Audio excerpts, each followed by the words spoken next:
नमस्कार सर्वांना। तर हा होता गोल गल्याचा ब्लाऊज। तर कस्टमरला ब्लाऊजचा गला छोटा झालेला, तर मग मी एक आयडिया केली। हा आहे ना बोटनेकमध्ये बनवून घेतला, म्हणजे जो गोल गला सरळ होता तो उलटा केला आणि वरती गल्यामध्ये जो कट झालेला पॅच होता तो तो असा काहीतरी मी मागे त्याचा उपयोग केलेला आणि ओव्हरऑल ब्लाऊजचा लुक खूप छान वाटत होता। तर या मंथमध्ये मला खूप साऱ्या ब्रायडल घागरा चोलीची ऑर्डर आलेली। त्यातूनच एप्रिलच्या फर्स्ट वीकमध्ये ज्यांचे लग्न आहेत त्यांचे मला ब्लाऊज या मंथ एंडिंगपर्यंत द्यायचे होते, म्हणजे मार्च एंडिंगपर्यंत। हा जो आहे ब्लाऊज तुम्ही बघू शकता, हा सुद्धा गोल गल्याचा ब्लाऊज होता। तो सुद्धा मी बोटनेकमध्ये बनवून घेतलेला आहे आणि पाठीमागे जी फुलं दिसतात त्याच्यामधून मी असे लटकन सोडलेले, त्याच्यामुळे ब्लाऊजचा लुक अजून हेवी झालेला।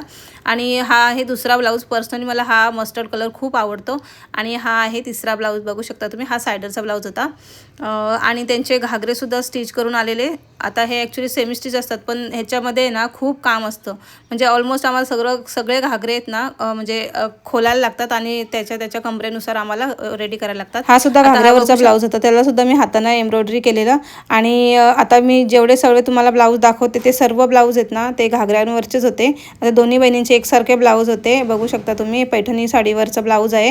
ह्यांना सुद्धा मी आउटिंग करून मस्त एम्ब्रॉयडरी केलेली कडदाण्याने। आणि त्यांचा कॉल आलेला मला, त्यांना ब्रायडल घागरे लवकर पाहिजे होते कारण की ते नवऱ्याकडचे होते। तर तेच मी सर्व पिशवीमध्ये पॅक केले आणि त्यांना दिले। आणि थोडंसं माझं काम अजून बाकी होता, अर्धे त्यांचे ब्लाऊज बाकी होते। त्यांच्या कमरेला आणि ना हातांना लटकन लावायचे होते, तर तेच मी करत बसलेली। बघू शकता तुम्ही, त्यांचे आता ब्लाऊज सर्व रेडी आहेत। बघू शकता हातांना आणि कमरेला अशा प्रकारे मी लांब लांब असे लटकन सोडलेले, खूप छान दिसत होतं लुक। दोन्ही बहिणींचे एकसारखे ब्लाऊज होते, हे ना नऊवारीवरचे आय थिंक ब्लाऊज होते। बघू शकता अशा प्रकारे माझे ना संध्याकाळी ऑलमोस्ट सर्व ब्लाऊज कंप्लीट होते आणि त्यांचे मी ऑर्डर संध्याकाळीच देऊन टाकली। तर तुम्हाला माझे ब्लॉग कसे वाटतात कमेंटमध्ये नक्की सांगा। ब्लॉग जर माझे आवडत असेल तर सबस्क्राईब करायला विसरू नका।